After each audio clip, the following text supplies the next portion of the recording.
All right. What's up, guys? This is Mr. Mazzola coming at you with a brand new math video. If you haven't already, welcome back to the channel. If you're a first-time viewer, make sure to like, comment, and subscribe. Uh, Today we're gonna go over the how to find an absolute max and an absolute minimum value of function f. Now, this does look a little spooky, and if you can't read it, hopefully, it says you're trying to find the absolute max and min value of f given f of x is cosine squared minus cosine. Important distinction here, from 0 to 3 pi over 2. Now, if they were to go on forever, and you just had a or if you didn't have a domain restriction, we wouldn't actually have an absolute max or min value probably. Because there's going to be several points where it might be absolute max or min. And usually they don't really dampen like that. I mean, maybe this one, but still, it oscillates. So it's a. And I even graphed it for you guys. Look at that. How fancy of me. I actually got this question straight from like a AP calc source right here. I haven't worked it all the way through, but I think it's going to be fun. But I kind of gave a little bit of a sketch right there. Look how beautiful it is. But first, how do you even start that? Well, if you, spoiler alert, I have this nice little table here that we're going to probably use at some point, but not quite yet. First, an absolute max or min. That means that you have like a peak or a trough, perhaps, maybe. That could be where max or min is. But a local max and min is kind of where the derivative changes signs, right? From positive to negative or negative to positive. We've already kind of alluded to that. We're going to go a lot more in depth with that later in Unit 5. But I'm just going to give you a nice little quick rundown of this. But first, since we've been working with derivatives quite a bit, we're going to take a derivative of this function here. So let me actually try to, well, I'm going to rewrite this because I want to make it look pretty. And plus yellow kind of pops on this. So I'm using all these different colored chalks too. Isn't that crazy? Isn't that insane? That is super wacky. Now, there's going to be two questions posed throughout this video here. One of them is a mathy question. One of them is a fun, silly question. So be on the lookout for those, okay? So first, let's take this derivative. So you got f prime to b. Here is a little bit of a sus thing right here. This is actually chain rule in disguise. Don't you dare forget about that. So you take the power rule. So that's going to be a 2 out front. Leave the inside alone, which the inside is going to be cosine, because you can kind of rewrite it like this to kind of see it a little bit more obviously. So cosine of x squared, the same thing as cosine squared of x. But it's not cosine of simply, actually, I'm going to rewrite it. Make it a little bit prettier. It's cosine of x quantity squared, not cosine of literally x squared, but cosine of x quantity squared. That's what this is represented by. And then times the derivative of the inside being negative sine x. And then minus derivative of cosine's a negative sign, so it changes to a plus sine of x now. So now let's clean it up and set it equal to 0. Because why would we set this equal to 0? Well, you're going to have a max or min if it's going from increasing to decreasing, or the number between positive and negative, derivative being positive, negative, right? That's 0, isn't it? So you're going to set it equal to 0.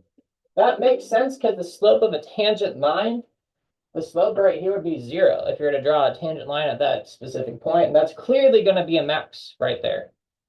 Maybe an absolute max, who knows? We'll have to check in a little bit. But first, let's set it equal to 0 and clean it up a bit.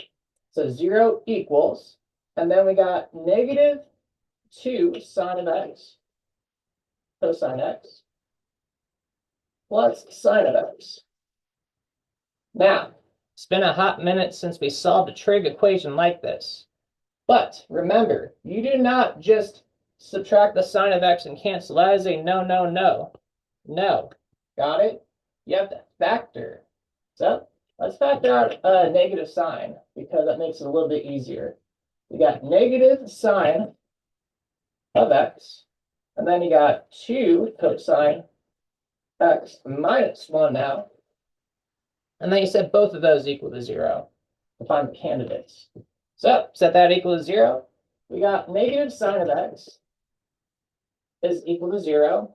And our domain restriction is from 0 to 3 pi over 2. And notice how I cut off at 0 to 3 pi over 2 as well. So usually they go on forever and ever on both ways, but I cut those off.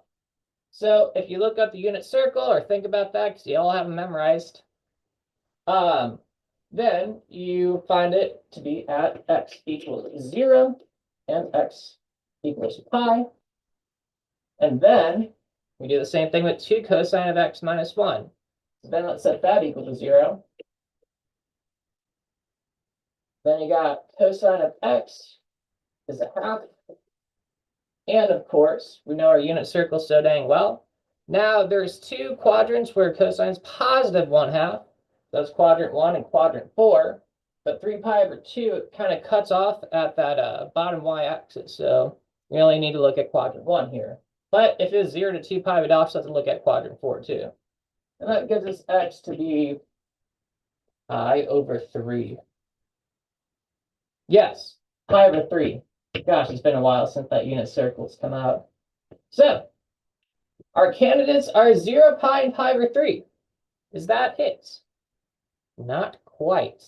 So our x values that could have an absolute max or a min is definitely either 0, because it's in the domain restriction, and we already found it to be there, and the derivative is 0 there. It could be pi over 3, which we're going to go in order. It could be pi, but it also could be, very important, 3 pi over 2. Now, Mr. Mazzola, I don't see a 3 pi over 2 here or there, but I do see one right here.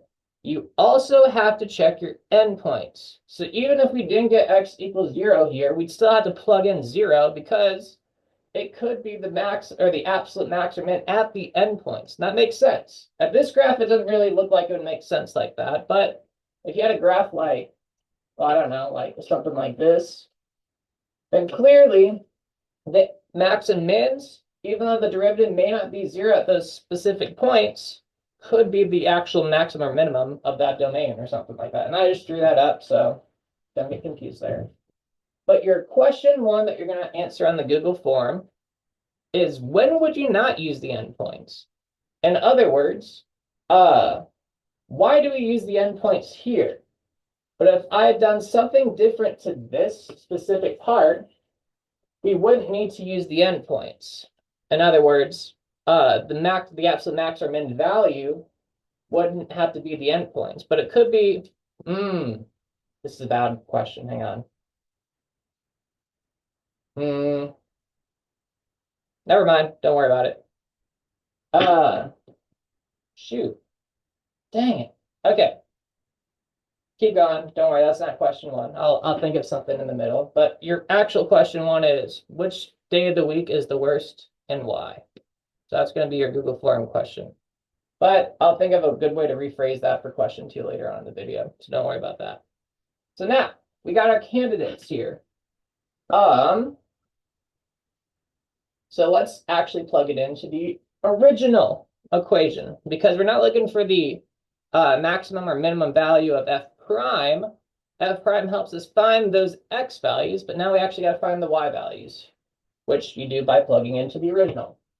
So let's find f of 0, and that's going to be by plugging in 0 to cosine squared minus cosine. Now, cosine of 0 is 1. We got 1 squared minus 1, giving us 0. So we got 0, 0. Cool. We actually have to plug in all 4 of those values now. So now let's plug in pi over 3. So f of pi over 3, cosine of pi over 3 is a half. So you got 1/2 squared minus, and then cosine of pi over 3 is a half. So you have a fourth minus a half, giving you negative 1/4. Now we plug in f of pi. And that's going to be negative 1 squared minus negative 1. So we got 1 plus 1, which gives us a grand total of 2. Sweet. And then we got f of 3 pi over 2. So, and then 3 pi over 2 of cosine 0. So you got 0 squared minus 0, giving us 0 once again. So our absolute maximum is the highest number out of all four of those. So we have a abs max at pi or absolute maximum value equals 2 at x equals pi. So that's a good way to phrase it. And then your abs min is -4, -1/4. I'm running out of room. I'm so sorry. At x equals pi over 3. Okay. Now, your question 2 on the Google form, I'm going to think about a way to rephrase the question I initially had for question 1 sometime in class at some point. I think that Gene Adams has a better way of explaining it on the notes, the Flamingo notes. But your question 2 for the Google form is going to be, what's your favorite parent function and why? All right, cool. Email me if you have any questions. Hopefully this is a nice little start to the semester for calculus. Cool. Make sure you like, comment, and subscribe.